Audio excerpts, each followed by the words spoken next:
Hello everyone, আসসালামু আলাইকুম। Welcome to my another new video. তো আমি খাসির মাংস কালা ভুনার রেসিপি নিয়ে আপনাদের মাঝে হাজির হলাম। তো এখানে আমি 1.5 কেজি খাসির মাংস নিয়েছি, ভালো মতন ক্লিন করে নিয়েছি। 1 চামচ লবণ দিয়েছি, 1 চামচ হলুদ গুঁড়া, 1.5 চামচ শুকনো মরিচ গুঁড়া, 1 চামচ আমি নিব গ্রিল চিলি মানে কাঁচামরিচ বাটা, 1 চামচ আদা বাটা, 1 চামচ রসুন বাটা, আর 1 কাপ আমি পেঁয়াজ বেরেস্তা করে নিয়েছিলাম, সেটা আমি দিয়ে দিব। আর ওটার যে অবশিষ্ট তেল ছিল সেই তেলটা দিয়ে আমি ভালো মতন মাখিয়ে উলট পালট করে যতক্ষণ মাখানো যায় হাত দিয়ে ততক্ষণ মাংসটা ভিতরে মশলাটা যাবে। আর আমি আধা ঘন্টা ম্যারিনেট করে এই মাংসটা রেখে দিয়েছিলাম। কেউ চাইলে আপনি 10 মিনিট রেখে দিতে পারেন, ফ্রিজও রেখে দিতে পারেন, কোনো সমস্যা নাই। কিন্তু এটা ম্যারিনেট করে রাখতে হবে, কারণ এটা কালাভুনা। কালাভুনার মেন কালারটা আনতে হলে এইভাবে আমার টিপসটা ফলো করতে হবে।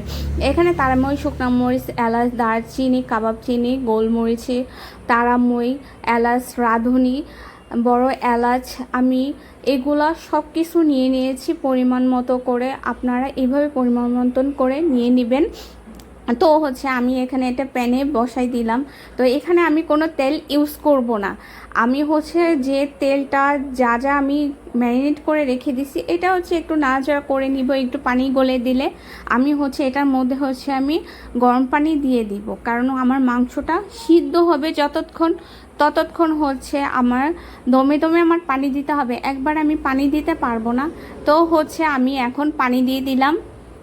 এখন এই মাংসটা সিদ্ধ হতে থাকবে। জানি না কতক্ষণ সিদ্ধ হতে সময় লাগবে। তো এটা সিদ্ধ হইতে আমার আধা ঘন্টার মতন টাইম লেগেছিল। পরে দেখলাম যে মাংসটা সিদ্ধ হয়নি। পরে আবারও আমি ঢাকনা উলট পালট করে আমি আবারও গরম পানি অ্যাড করে দিলাম। আর এখানে যে একটা কথা যে আমি মশলাটা হালকা ভাজি করে নিলাম। এটা আমি ব্লেন্ডার করে রেখে দিলাম সাইডে। আর আমি পানি ইউজ করব না। এই পানিটা দিয়ে আমার পুরো রান্নাটা শেষ করতে হবে। দেন এই যে আমার মাংসটা খুব সফটভাবে সিদ্ধ হয়ে গেছে। এই পানিটা দিয়ে লাস্ট ফিনিশিংয়ের রান্নাটা আমি করব। আমি আরেকটা প্যান বসিয়ে দিলাম, সরষের তেল দিয়ে দিলাম।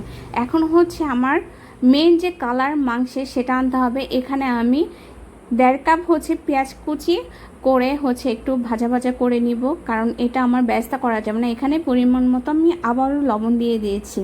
এখন এটার মধ্যে 1 চামচ আদা বাটা, 1 চামচ রসুন বাটা, আর যেহেতু আমি ঝাল খাই এজন্য আমি ঝালের পরিমাণ একটু বেশি দিচ্ছি। এখানে আমি আবার 2 চামচ শুকনো মরিচের গুঁড়া দিয়ে দিলাম, কারণ দেখা যায় অনেক ঝাল, কিন্তু আসলে এতটা ঝাল হয় না। এখানেও আমি রাঁধুনি ধনিয়ার গুঁড়া দিয়ে দিলাম, আবারও হলুদ গুঁড়া দিয়ে দিলাম। এখন যে আমার মাংসর যে পানিটা ছিল মাংসটা দিয়ে দিব, একটু নাড়াচাড়া করে নিব। তারপরেও যে পানিটা ছিল এই পানিটা দিয়ে আবারও আমি 10 মিনিটের মতন রান্না করব। আর যে আমার যে মেন যে মশলাটা যে কালা ভুনার, সেই মশলাটা আমি এটার মধ্যে অ্যাড করে দিয়ে দিব। লাস্ট ফিনিশিংয়ে একটা লেবু চিপড়ে দিয়ে দিব। দেখেন আস্তে আস্তে কালারটা কিভাবে কালা ভুনা হয়ে গেল।